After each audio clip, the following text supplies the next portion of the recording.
Khalsa, Vaheguru Ji Ki Fateh. Hello and welcome to another edition of Encounters. Today I'm joined by Mr. Randeep Singh of SWAT, the Sikh Welfare and Awareness Team, based in Southall, ostentatiously, but beginning to branch out nationwide. We're going to be discussing with him in the run-up to winter now. It's getting cold, people are beginning to notice that thing. We're going to get into the things they're involved in, the things they're trying to raise awareness of, and the things they're trying to promote the welfare of. Mr. Randeep Singh, Vaheguru Ji Ka Khalsa, Vaheguru Ji Ki Fateh. Explain to us and the guests and the viewers exactly what it is you do. Okay, the Sikh Welfare and Awareness Team, we launched in 2008, and we didn't start off as a homeless charity, but this is what we're known as now, predominantly, right, that we do a lot of homeless work. We actually started off as a youth charity. We identified an issue in Southall. Me, myself, my brother, and a couple of other guys, growing up in Southall, coming to the Gurdwara in Southall, we tried to make a difference at the time when we were there in Southall, and we failed because we were young and unexperienced. Try to make a difference in what sense? Drug issues, issues with other faiths, right? How to bring community issues, yeah. Not interfaith. No, not interfaith. Yeah. So growing up in Southall, we went through issues. At a very young age, there was a lot of racism in Southall. Yeah. Then we went through an issue of gang issues in Southall, which young impressionable kids are going to be dragged into. Of course, yeah. Then we went through a phase of Sikh Muslim issues. There was horrendous issues, gang related as well as community related issues. Yeah. With girls being involved in all of this as well. So we went through that, and then does that still exist? It does. It does, but it's not as pronounced. It's a lot. It's undercover. Yeah. It's all happening because they've got cleverer the way they do it. Right. So they're not going to come up to your faces and say, "We're going to do this," because they know you're going to get the Sikhs back up. You're going to get their back up, and you're going to. And they'll get a response that they don't really want. So what they'll do is now they'll say, "You're our best friend. We've got no issues with you," but undercover they're still doing the same issues. Nothing's changed. Nothing's changed. It's still the same. So that's another show, really, to be honest. Yeah, of course, yeah. So what we highlighted. So we were young at that time when all these issues were going on. We all then went away. We got married. We had kids. We came back together and we thought, what are the issues in Southall now? The major issues. The major issues in Southall at the time, in 2008, even now, heroin, drugs. So we thought, how can we address this issue? When you say heroin, are we talking deviants of heroin? Are we talking about the drug diasporic Southall Sikh Punjabi residents? Or are we talking about immigrant Punjabi? No, we're talking about born and bred British Munde Kuriyan addicted to heroin, selling themselves to pay for their habit. And so, being concerned parents, we're thinking, can we address this, and how can we address it? So we decided that what could have we done with when we were on the streets of Southall, apart from the Gurdwara, because we can go Gurdwara, we can Mata take, but what's the Gyani telling us? At that time I had no idea what he was telling me. I was going there to eat, come back, thinking that I've got some kind of blessing from there. So we decided to set up a youth club. And the whole point of the youth club in Southall was to educate the kids that are coming in about the dangers of drugs and alcohol, because we believe these are the two main problems of the family breakdown at the moment in Southall. Not only Southall, but because we live in the area, we can identify with it. So we set up a youth club, and it's a typical youth club. We've got PlayStation, Wii, table tennis tables, pool tables, air hockey. We take them on trips, and then every few weeks. Who funds that? We applied for a small grant from the local council, and they gave us a few £1,000s from that, and then the rest we just raised from different people, from the community, from friends. Is that ongoing? It's ongoing, yeah. It's ongoing. So we set the youth club up. We had about 35 to 40 youth. Predominantly there were Sikhs, because we're called a Sikh Welfare and Awareness Team. People think it's only for the Sikhs, but it's not only for the Sikhs. It was for everybody. So we had a mixed bunch of kids that were coming in. Yeah. So every month or so we'd have a drug worker coming in, and they would talk about the dangers of heroin, the dangers of marijuana, the dangers of different drugs, what alcohol does to you, how it affects you, and it wasn't only for the kids. This was actually for the parents as well. We wanted to educate the parents about that. If your child comes home, and what are the signs to look for if you think your child is taking drugs or alcohol? Okay, if your child is not on drugs, but your child's friend might be on drugs, so the signs to look out for in their friends, so you can educate your children to maybe keep away from them, or talk to their parents and say, look, this is what we think.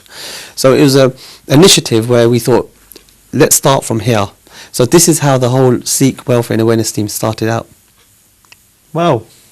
So you're all over YouTube. People do know you mainly, predominantly, outside of Southall for your homeless work. Yes. How did that come about? The homeless project started in 2009, so after about a year of running the youth club. One of the drug agencies contacted us and said, there's an old Sikh gentleman who's presented himself to us, and he's saying that he's homeless, but the problem is that he's an illegal immigrant. Yeah. Can you help him? And we said, homeless is not our remit. We don't do homelessness. We don't know nothing about homelessness. And so we kind of had a discussion between ourselves, and we thought, you know what, apna banda. Yeah. If we can't help him, who's going to help him? Who's going to help him? So we decided to go and see him. So we sat with him, we talked to him, we met him. Looking at him, he didn't look homeless. He looked quite well presented, but you could tell he was homeless from the smell. Right. Yeah. So I still didn't believe that he was homeless, because I just thought he's from India, he's going to try taking us, he's trying to take us for a ride. Yeah. So I asked him, I said, where do you sleep? He told me, he said, I sleep at a certain place. So that night, 3 o'clock in the morning, I drove down to that place, and he was there sleeping under a shelter.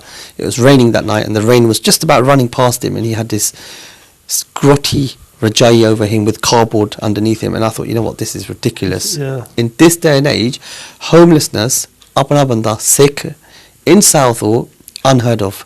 So at this point, we decided we're going to help him. That pride, that anak that you've just displayed there. Yeah.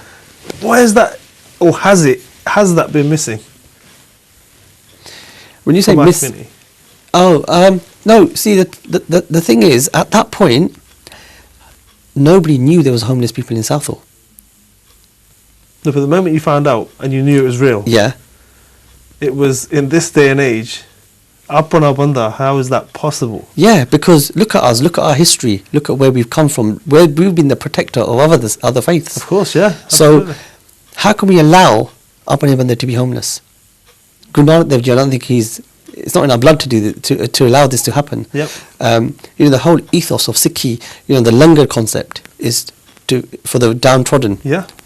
The homeless. But yet our own are homeless. Yeah, we're too busy doing Sarvat Dapala, but what about our own Sadeh? So we went down and we saw this guy. I personally saw him sleeping where he said he was sleeping. So the next day we met with him. You didn't wake him up, didn't disturb him? No. Didn't even let him. We didn't want him. I didn't want to. He might have felt kind of. Yeah, he's going to think they've seen me sleeping here. Changani lagda. Yeah. So. And the other thing is, Shak Kita. To say, they didn't believe me. Yeah. So I didn't want him to feel that either. And we're talking about a 70-plus-year-old man here. Wow. With a bug, dari, full on. So that evening, we decided that we're going to help him. But we're not going to help him as SWAT.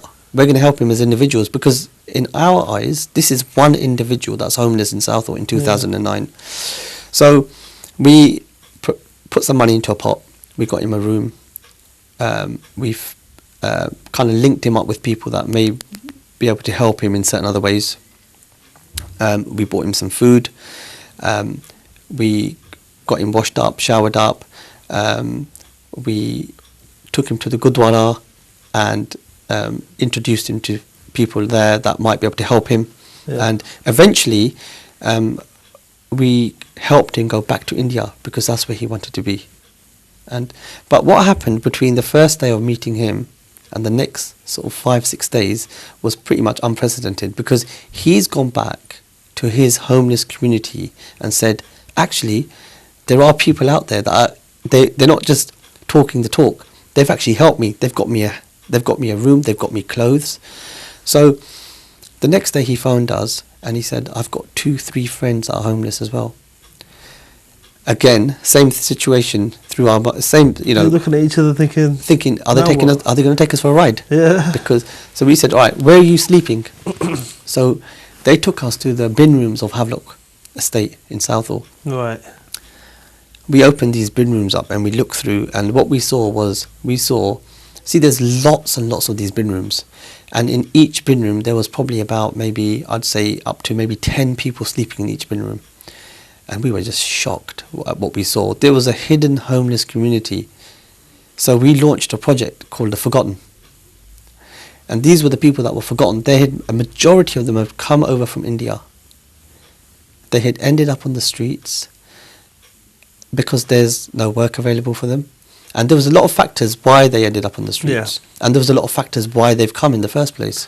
But we can talk about those. Can you go into them though? Just so that the viewers at home can understand and try and appreciate at what point you were able to spend X amount, easily in the thousands, to get to the UK. And then you end up on the street.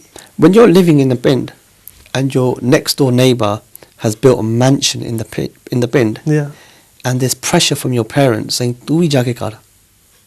So that's one of the issues. Yeah. That you need to go out, you need to make money and send it back. Yeah. So that's one of the issues. The other issue is that a lot of the community out there, a lot of up and there, are trying to get rid of their kids out of Punjab because of the drug issues there. Yeah.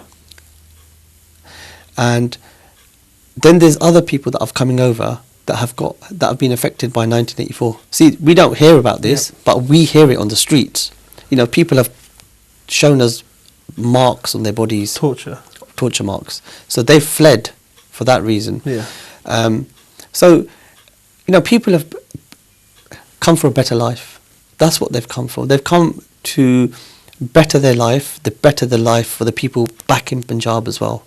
And that's predominantly the reason why they're here. Yeah. So they've come, and in 2009, one of the biggest issues that was going on in Southall was that there was this student visa that was being issued in Punjab, in India, which opened the floodgates. Tens of thousands of students were coming over, and they were flooding Southall. And what these students were doing was saying that, if I'll work for £20 a day, don't pay me 40. So the old Fojis that were here, they were being affected by this. They had to drop their rates. They couldn't pay their rent. They ended up homeless. So that's how it ended up being, just a knock-on effect of. It was a knock-on effect. Cheaper labour. Younger, cheaper labour. The other thing was, the government. Yeah.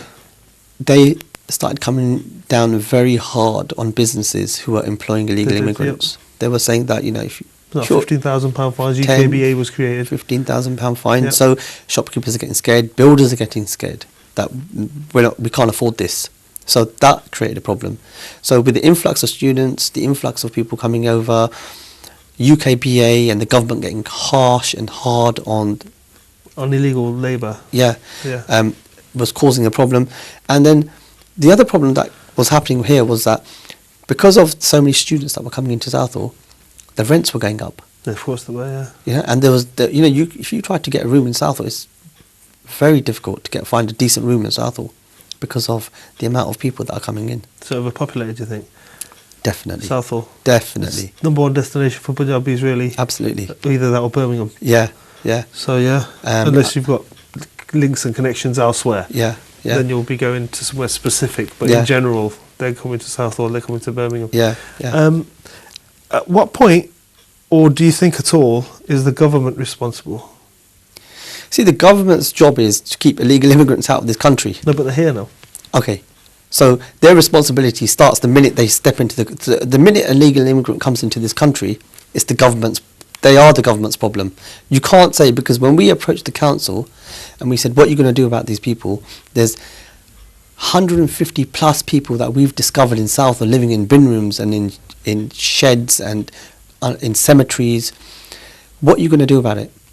They said, as far as we're concerned, they don't exist in our eyes. They don't exist. So, you're fighting a losing battle.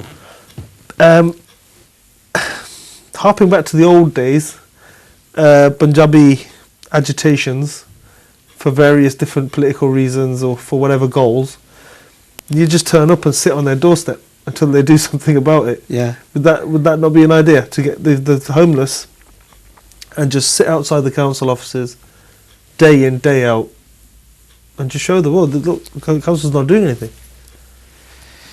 We're sitting here, this is a problem that they say doesn't exist. They say that we're invisible, we're not their issue. But when we're sitting on your lawn, we are your issue now. I know it seems a bit direct action type of thing, but would that not put the urgency in the matter? No. No. No. I think it'd be ignored. Definitely, because they were there and they were ignored. They were ignored for years. Although we had highlighted the issue to the council, it was still ignored.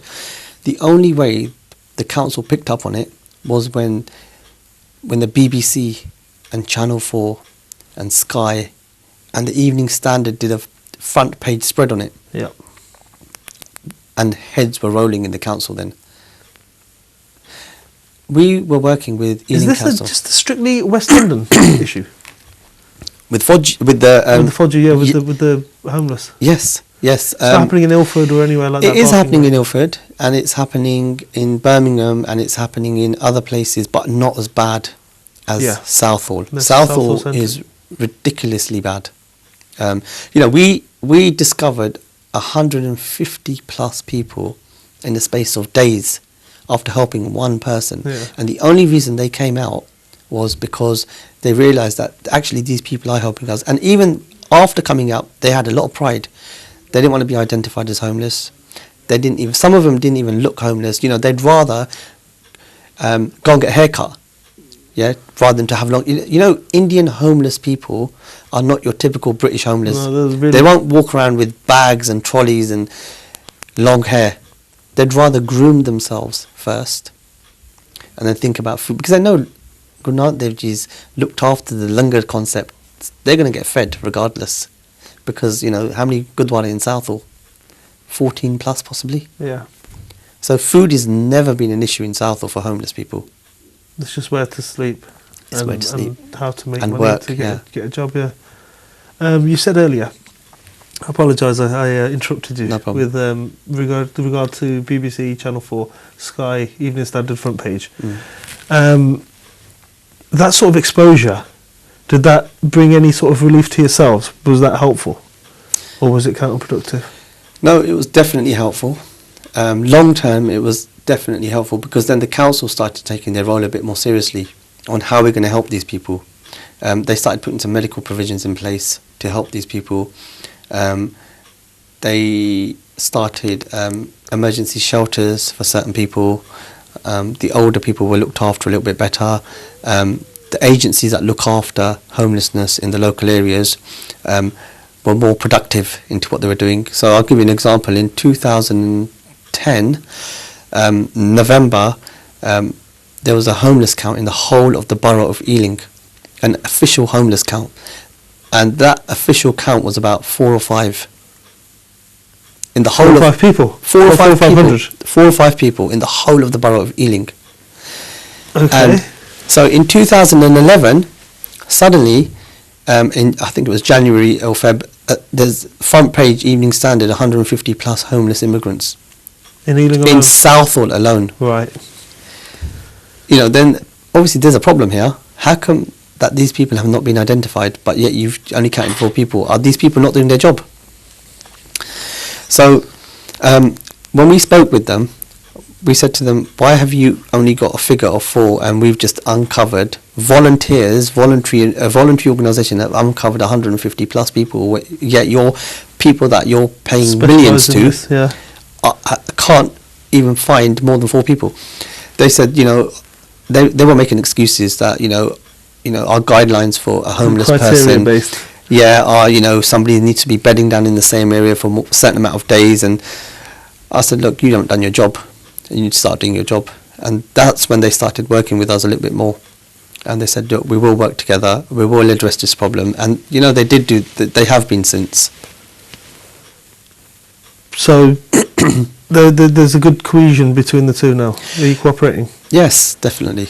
That's brilliant. With regards to the media, they took it on. Did they take it on as a novelty story?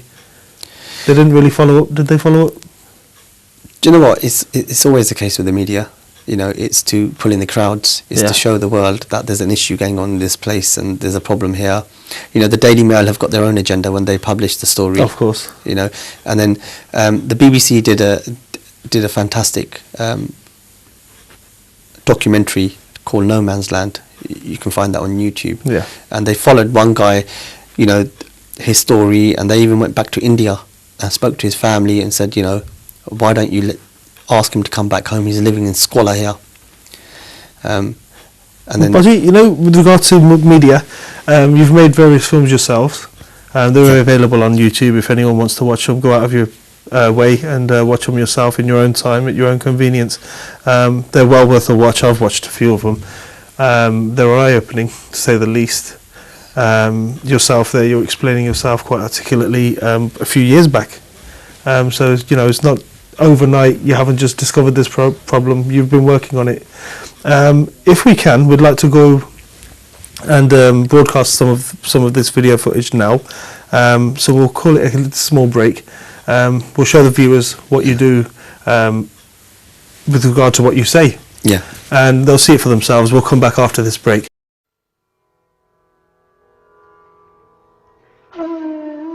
मेरी उम्र तकरीबन 51 साल में चल रहा है 51 GR मैनू 10 और 11 महीने के करीब विच मैं इत्थे आया सीगा मैं कहा भी चलो अपनी पिछले फैमिली वास्ते कुछ ना कुछ करन वास्ते बंदा हाथ गांह तो गांह पाउंदा आ इस करके मैं इत्थे आया सी भी चलो बाहरले देश चलांगा कुछ कमा के लियावांगा मेरे बच्चे दी गांह तो गांह मेरी फैमिली दी मेरा तकरीबन 8 लाख के करीब में 8 तो 8,80,000 रुपया मेरा इत्थे लग गया इत्थे तक आउण दा ठीक है मैनू तां इक्को सहारा हैगा इस टाइम कि गुरु घर दा मैं प्रशादा छकदा ओहदा नाम लेना ओहदा नाम जप के मेरे दिल नूं हौसला हो जांदा जदों मैं बाणी सुणदा कुछ भी मेरे मन दे विच फिर उस वेले मैं अपने दिल नूं हौसला दे के बह जांदा मैं इस वेले आउटसाइड रहना है कोई घर नहीं मेरे पास कोई नहाउण नूं जगह नहीं है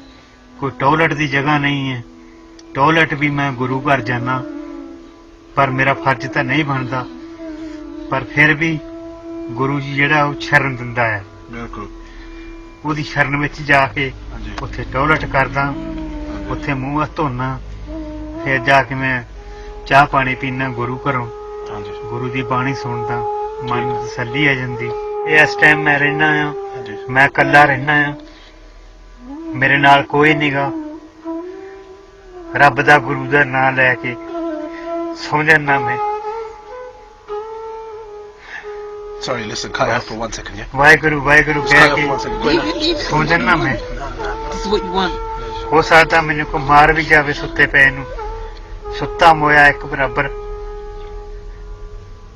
कोई सहारा नहीं है सहारा तो गुरु का ही है मेरे हिसाब नाल तकरीबन जिन्ने के मैं देखदा कि मैनू मैं कि भी हो सकता कि मेरे वर्गे मेरे भरा मेरे वीर मेरे बच्चे भी है जिहड़े आए स्टूडेंट ये भी खरे कितां कितां बहुत कहण दा मतलब मैं अणगित दस सकदा तकरीबन मैनू 200 के करीब ਤੇ ਲਗਭਗ ਮੈਨੂੰ ਪਤਾ ਆ ਜਿਨ੍ਹਾਂ ਨੂੰ ਕਿ ਮੈਂ ਜਾਣਦਾ ਕਿ ਇਦਾਂ ਸੌਂਦੇ ਨੇ।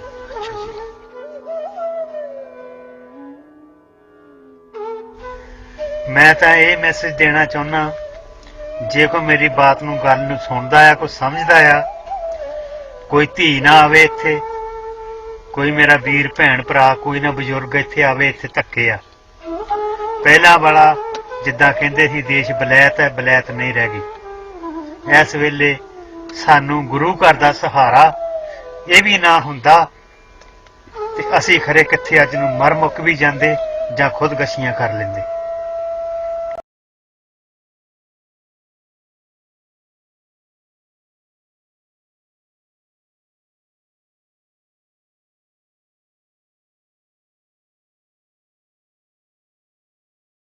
Waheguru Ji Ki Fateh.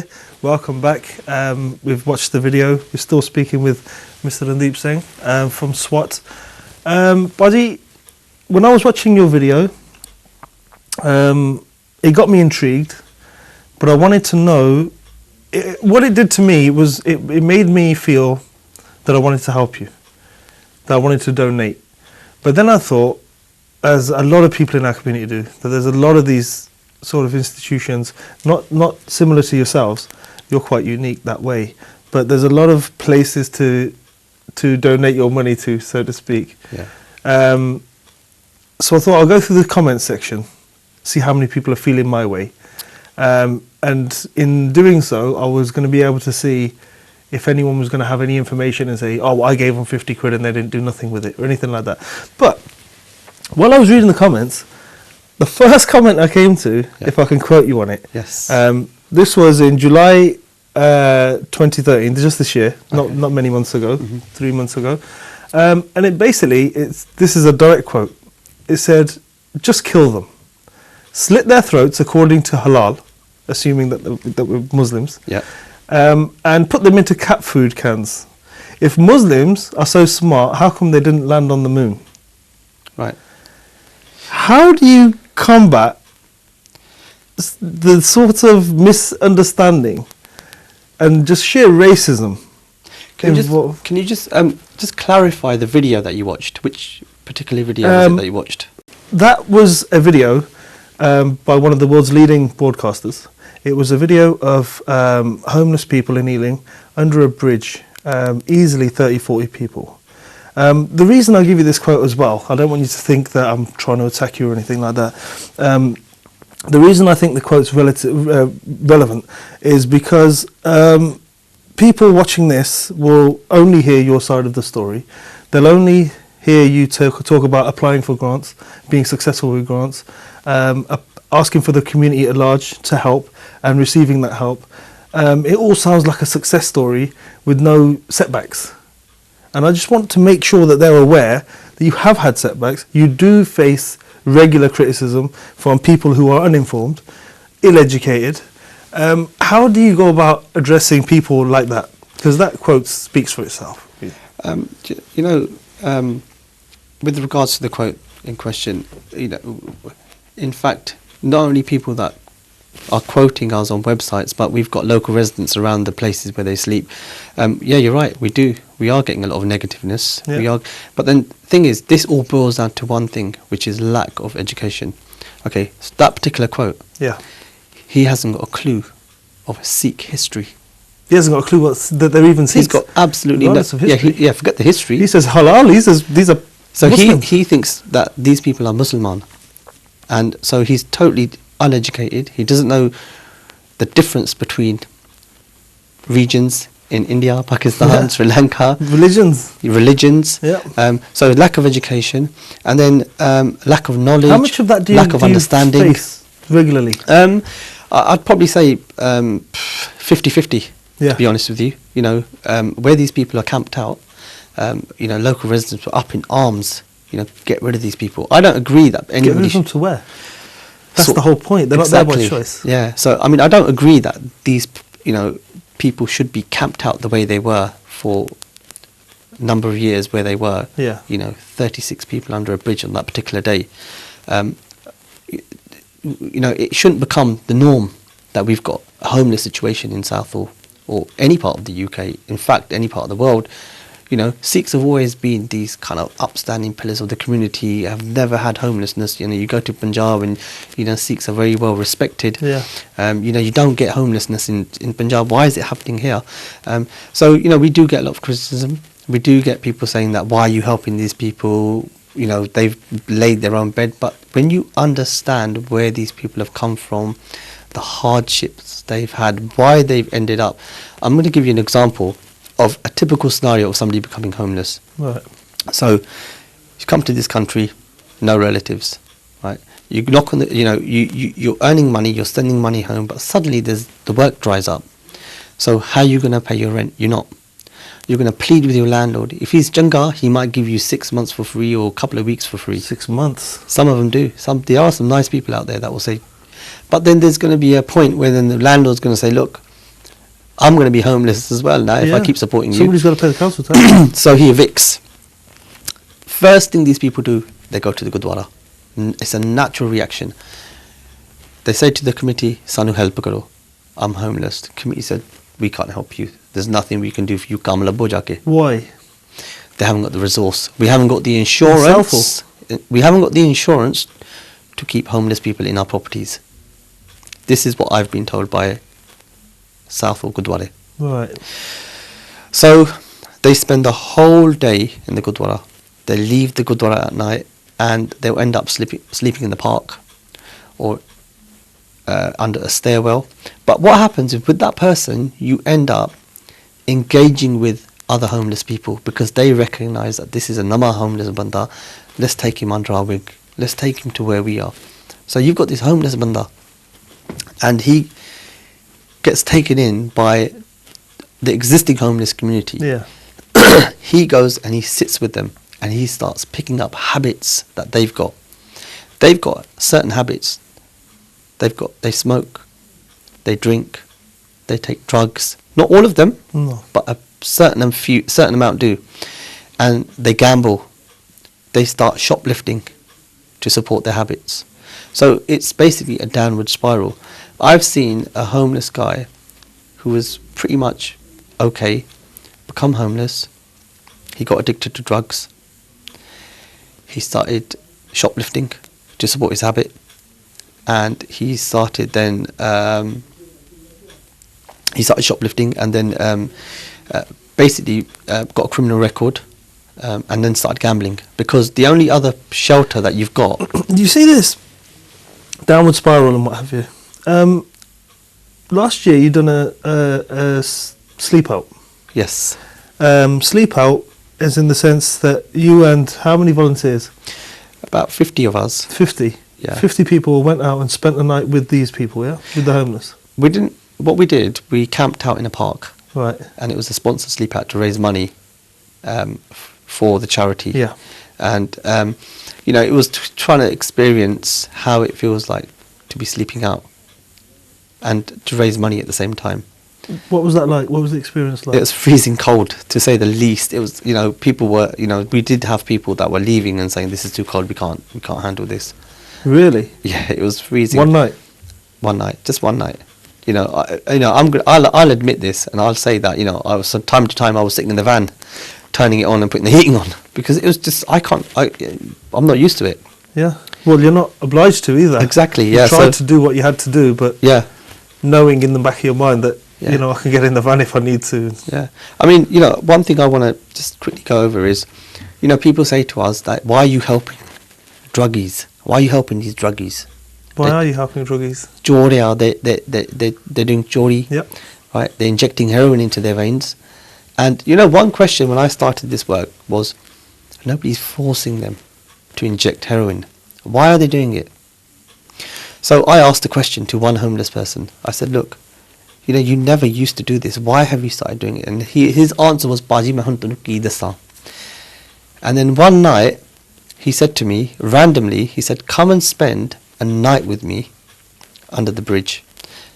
I said, fine, let's go. So I went. This is the bridge that goes over the M4. That's the For same. anyone that doesn't understand, when we're referring to the bridge, it's a bridge that the M4 travels above. Above. And In it's and a out of pretty London. wide bridge. It's not like a canal bridge that we'd be used to outside of London. It's the M4. This is the M4. This is eight lanes wide, above 6 lanes. 6 lanes. Yeah. 6 lanes. It's a pretty wide bridge. What would you say? At least 200, 300 yards. Easy. Easily. Yeah. Easily 200-300 yards wide. So it's not a bridge. It's a as motorway. in a couple of people can get under it. You will easily get 30-40 people underneath that bridge. Right. Just as by way of clarification, so people know what we're talking about. So he invited you under the bridge. He said, "Come with me, sit with me." So I took my little stool with a colleague, and we sat. And my experience, what I saw under that bridge that day was, on one side there was all the guys that were taking the paraphernalia, and one side there was people that were the drinkers, and it was like a community under there. Yeah. And then there was people coming, people going. There's a bit of hustle and bustle. There were cars driving past, people shouting abuse at these people. So there's all sorts going on there. Anyway, we sat there, and I'm thinking to myself, why am I sitting here? He's invited me to spend the night with him under the bridge. Obviously, there's got to be a reason behind this. Yep. So I sat there with a colleague of mine, and 10 o'clock, 11 o'clock, 12 o'clock, it got to a point where I couldn't feel my hands and feet. And I thought, this is getting really cold now, so I put another blanket over myself. And he was there, totally used to the situation. And I was asking him questions like, how do you sleep in this freezing cold weather? Because there was a crosswind coming through that under the bridge. He goes, Majboori, I've got no choice. Anyway, got to about 1 o'clock, 1:30, got to 2 o'clock. And I said, you know what? I can't do this no more. Baji, maaf karna. I've got to go, I need to get home and thaw my body out. And he said, at this point is where I considered taking heroin. Wow. He goes, you've got the choice to go home Options. and into your warm bed. I didn't have that option. My option, after weeks and weeks of being on the street, was to take heroin. Like, your option is to go home and go to sleep. Heroin numbs my body and it allows me to sleep, so I don't feel the pain, the cold, the hunger. It suppresses everything. Then I understood why these people... I've just understood. I was wondering myself, why are you helping druggies? So I understood. And then let me give you another scenario. There were 2 guys that used to sleep under that bridge. They were working every single day. They were working, and I never understood. I thought it's fashionable to be under that bridge. Why are you working, but you're not paying for your accommodation? Yeah. And I was pushing and pushing, saying, "I'll find you a room low." Yeah. And it was like, "Baji, hunna pakki dasiye thanu." And one day I stumbled across them.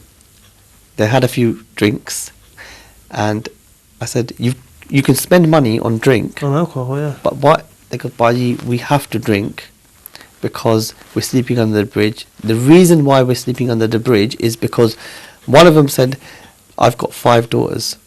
One of them said, "Meko 4 nahi aaya, sariyan vyaun wali aaya." They said, "We'd rather save that money that we're going to pay on rent and sleep rough and send everything back to India, so we make sure our girls get married." So, can you see, everybody's got their own difference. You can't just say these people are homeless because of this one reason. No. Each and every single individual have got their own problems. You've got mental health issues. You've got medical issues, alcohol issues, drug issues, financial issues, family issues. We had one guy that had come from, a student that had come from India, and he was living in a house with 12 students. Every single one of the students was on heroin. And he became homeless. And I said to him, "Give me your number for your mother. I'm going to call your mother and I'm going to tell her, take you back." Yeah. He said, "I've already called her." She said, "Koi na put, tu rala 6 mahine hor katla, dekhla, paise page sanu." So you've got the mothers knowing what's going on, and they're saying, "Don't worry, ride it out for another 6 months and see what happens." He ended up in prison. Wow. You know, the Sea Council UK, I spoke to them a few months ago now. They'd just received a £60,000 grant Right. to help destitute Punjabis and help them repatriate, Right. for want of a better word. Is that something you'd sort of encourage? Definitely. Would Definitely. they take it? Would who? Would the? Would the homeless say, you know what, buy me a plane ticket, fresh pair of clothes, a change of clothes, which is what they were suggesting. The Sea Council UK were going to put a package together where they have a change of clothes and £400 or £500, I think it was, to go back to their band with a sense of dignity. They've got clothes on their back, they've got a change of clothes in a bag, and £400 or £500 to say, I haven't come completely empty-handed. I have come back with something. The bare minimum, Yeah. but something. Is that something that would that encourage the destitute as is to Yeah. take up an offer like that? I think to a certain extent, yes, it would, because it would get them thinking that, you know what, actually I've been presented with this opportunity, and I think, yeah, some would, but then on the flip side, you're going to have a certain amount that are going to say no. They're going to be very stubborn and say, I'm not going home with my tail between my legs. Yeah. Well, I've got 4 daughters, and I'm not going back. Exactly. I'm not homeless for that reason. £400-500 not going to do a lot. Yeah. I'm not destitute. Yeah. I'm just really trying to save money. Yeah. So then, what happens? How is that situation sustainable? You know, Punjabis are very thick-skinned, what I've learnt. You know, once they've made their mind up, they're very stubborn. Yeah. You know, it's their way or no way. So it's kind of hard getting through to some of these people, and to, you know, when you've got their welfare, you know, and you're looking after you're trying to look after their interests, and to try to get that message through to them is sometimes very difficult. Yeah. It's you know, there's a big barrier as well between Punjabi and being British born here. Yeah. So I mean, you know, we can only try, and I think that every avenue is an avenue. Yeah. We should never write off any avenue. So, with regard to that avenue and trying, we're approaching winter. It's getting cold already. Yeah. Well, where are we? Second week of November. With regard to that, you're going to start your drive for annual funds. Yeah. It's a sing versus food situation. Yeah. Do you want to explain to our viewers what I'm talking about? Yeah, we're doing a fundraising event, which is going to be based at Super Sings in.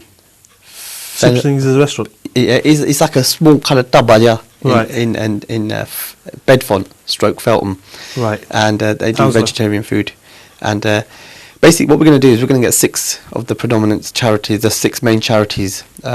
CASA Aid, obviously SWAT, CASA Bikers, Durham Seva Records, SOPW, Yep. and Seva 84. Right. And we're going to have a competition who can eat the most food in a certain amount of time and a certain amount of chilies. And it's all about raising money for the charity and charities working together. A race to eat food, a certain amount of food and a certain amount of chilies. A certain amount of chilies. As in a gully of chilies. Well, I think the chilies will be in the food. Right, it won't be separate. No. And here's 10 chilies and No. let's see if you can get And through. so, you know, it's a fun way Yeah. to get the charities together, to raise some money and raise awareness about, you know, what we can do and how we can raise awareness, funds. Are people welcome to turn up? Yeah, everybody's welcome. I mean, we're gonna put some flyers out. Keep an eye out on our Facebook page, Twitter. We're gonna push this hard. You know, even if you can't come, donate to it. You know, support your How does charity. one go about donating? If you go onto we've got a Just Giving page, SWAT Just Giving page. Just giving. If you go onto our website, swatuk.org. Yep. There's SWATUK.org. Yep. You can go on there, and there's ways to donate from there. You can go onto our Facebook page, information on there, how to donate. We've got a PayPal account, which is swathomeless@hotmail.com. You can donate through there. So there's different various ways to donate. SWAT London is our Facebook page. So you can send us messages through there. Yep. Do you reply to people? Yes. It's a two-way thing. It's not Definitely. just being ignored. No. For the public. We've got 1 or 2 dedicated people that definitely do reply to everybody. And if we haven't replied to you, we apologise, we will. If anybody was to investigate their own local area and realise that they've, even if it's only 3 or 4, 10 or 15 destitute Punjabis, would you be able to help them? Or would you be able to help them set up? Absolutely. We started off in Southall. We built a massive resource. We've got people like British Airways, GlaxoSmithKline, Euro Car Parts, Riverside Banqueting Hall, Cedar Cash and Carry. This is just a few of the names that we've mentioned, but they're giving us pallets and pallets and pallets of resource. So if anybody's got, regardless, we're not interested in who these people are, whether they're Sikhs or Muslim, Hindu, Christians, what colour they are, what social status they are. Guru Nanak Dev Ji's message was Sarbat da Bhala, recognise the human race as one. So that's what we're trying to implement. We want the world to know that this is Guru Nanak Dev Ji's message. We go out to central London every Sunday and we feed homeless people regardless of who they are, where they're from. We don't ask questions. We don't even ask them, are you homeless? Anybody who comes to us, we feed them. And then they ask the question, who are you people? Then we tell them, we're Guru Nanak Dev Ji's people. That's beautiful. That's really good. With regard to volunteers and help, Sewadars, can people phone you up and suggest when they can come down, I'd like to do some seva with yous? Yeah, I mean, I'd like to go to London. And yeah, we've got a rota system going on at the moment because everybody wants to get involved with the homeless seva. Right. So we've got a rota system where we rota people in because at one time we can take 9 people in the van. Yeah. That we go out. Can they not make their own way there? They can make their own way there, but the problem is what we don't want like lots of people turning up and just standing around, because then it becomes uncomfortable for the people that we're feeding, that people are watching us. So we want to make sure that we've got about 12 people and everybody's actually doing something. Yeah, you know, everyone's got a role. Yeah, everyone's got a role, not just standing around. Not just standing around, yeah. Yeah, that's really good. Donations of food, clothes. We're in the process of opening up a charity shop on Springfield Road in Hayes. Yep. And it's going to be homelessness and the youth project is just 2 of our projects. We've got a football academy which is sponsored by Euro Car Parts. We've got a kung fu class. We've got mixed martial arts classes going on. Where are they based? Jaddi Kala Turban Academy is part. Is Jaddi Kala Turban Academy part of SWAT as well? Well, he's working under our umbrella. Coordinated. We're coordinating, yeah. Above Springfield Road, next to Cedar Cash and Carry, is where we've got our HQ, SWAT HQ, and above there we've got quite a large space where we hold some of these classes. The MMA is in Nord Green Khalsa School. The football academy is at Garib Nawaj on Springfield Road. Yep. We've got bar classes on Saturday mornings. So lots of more activities. Fully integrated into the community. Yeah. And SWAT. Yeah, and this is just a fraction of the projects that we're going to start. We want to start lots more projects. So if anybody out there has got an idea of a project they want to start and they want to manage and run with the project, contact us. And if it's feasible, we'll give you the resource. We've got the resource. And you can manage your own project under SWAT. And run with it. Nadeep Singh, it's been an absolute pleasure. Thank you very much. Fascinating to speak to you today. Thank you for having us on. Thank you on behalf of myself, Sangat Television, for taking the time out and enlightening our viewers on what you do and what you represent and what you've achieved and what you hope to achieve. And from everybody here and our viewers, we thank you and hope you all the best wishes and good luck. Thank you this very winter. much. If anybody is sitting at home, would like to start a SWAT team within your area, you've heard the multitude of community activities that they are involved in. Get yourselves onto swatuk.org, get in contact on their Facebook page, and make a difference in your own area. Once again, we thank you for watching.